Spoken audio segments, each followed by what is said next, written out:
Stevie, what are we out here doing today? We are clearing about a 4 or 5 foot path. Yes. Along the property line. Okay. We're starting with areas that already have T-posts and some barbed wire. Left over from days gone by. Days gone by. That'll be our outside perimeter fence. Okay. And this is the beginning of the deer exclusion perimeter ordeal. Yeah. That's what we're going to call it. It's going to be an ordeal. Yep. It sounds like that kind of already, because we've been out here for 2 afternoons and we've done 1/8 of a mile. We've done... Well, we've done 1/8 of the property. We've done 1/8 of the property, yep. And we haven't actually put up any fencing yet. All we've done is clear. We're just clearing the path. So we're clearing through buckthorn. We got massive buckthorn through here. Yep. Box elder, prickly ash, lots of everything. Treating with buckthorn blaster. Yep. The stump cut procedure. Yep. And then we'll also mow down and keep low the grasses so that the fence line will be maintained. Okay, so here is an example of the path. You can see these are the existing T-posts that were put in, I don't know, ages ago.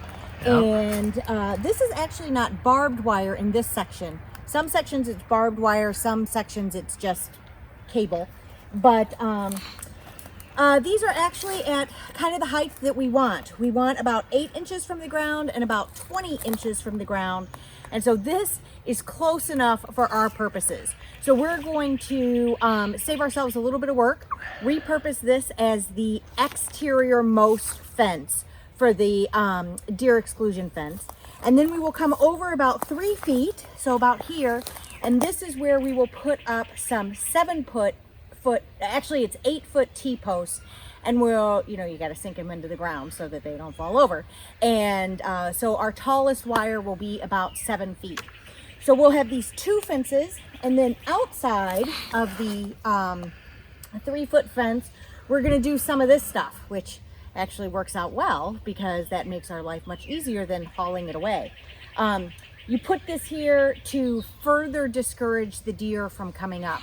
When deer go to jump a fence, unless they're spooked or running for whatever reason, what they do is they walk up to the fence and then they jump over it, and it's very beautiful and wonderful, and then they come and they eat everything that you care about. So by putting brush here on the outside, that slows them down way over there. Then they will see this fence, and then they will see this 7-foot fence, and hopefully they will decide, you know what, that is just too dang much work. I'm gonna go eat the plants over there instead. So that is our big plan. At the rate we are going, we should be done with this project about 2026, 2027, somewhere along those lines, but we're giving it our best go for today, at least. I thought I'd show you one of our main tools for this task. This is the only time I get to touch this machine, is when it's completely off and it's even upside down, because I want nothing to do with this piece. You will see some video of Steve actually using it properly. But look at this thing. Look, I'm going to show you these blades. Look at this. This is wicked. And this spins around super fast, and you can take out, I don't know, I'm going to say at least that big of brush. With that one, so that's on because we're going through mostly smaller trees and brush. So this is what the path looked like when we started. You can see all that garbage. And then if I come around, you can see what we worked on yesterday, how we're clearing it out. I brought my chainsaw, so we're going to take out those logs that fell across, and we'll rehang the wire. But this blade, the tri-blade, can go through all of this and then can get through, I'd say, about this size, the smaller of those two. I can go through about up to 2 inches with this.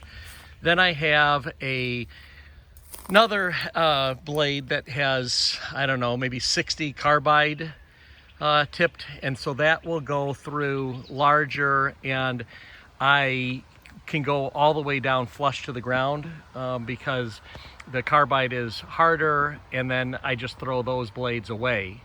My best implement is a blade, and you can go and look at earlier videos when we talked about this brush cutter. It's a HUSQVARNA 545 FR.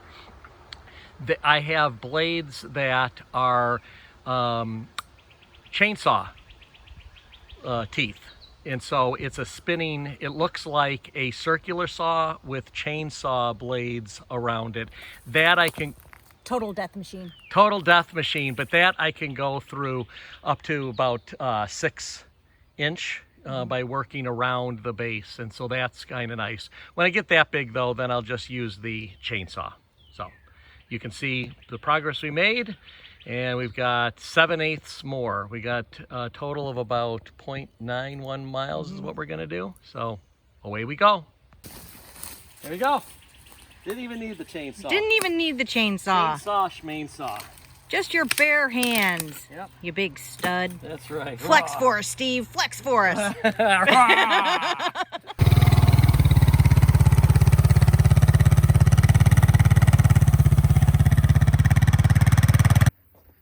This morning, I'll be working through this tangled mess across the seasonal creek bed and to the other side. So here I wanted to take a little before video. You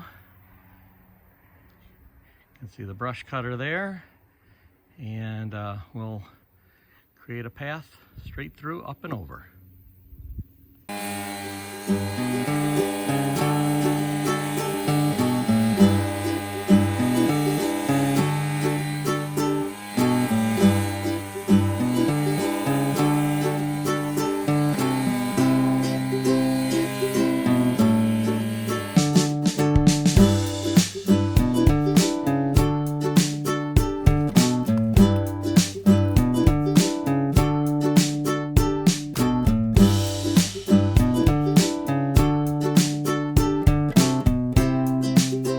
Well, we did it, huh? Barely. 90. It is hot. 90 degrees in the sun. Feels like 94. Fair amount of humidity. Yeah, and can I just say something? Yeah. We bought 2 of these sports water bottles. Yeah. Not enough. Not enough when we're Not going full bore. enough. Show you what we did. So this is now the far side of that seasonal creek where we showed you the before picture, and it's all cleared all the way to where it dips down, and then it's cleared all the way to the neighbor's horse corral. Good progress. Not a lot of feet, but a heck of a lot of buckthorn and tangle and honeysuckles like you would not believe. So made progress. Time for the air conditioner. Air conditioning.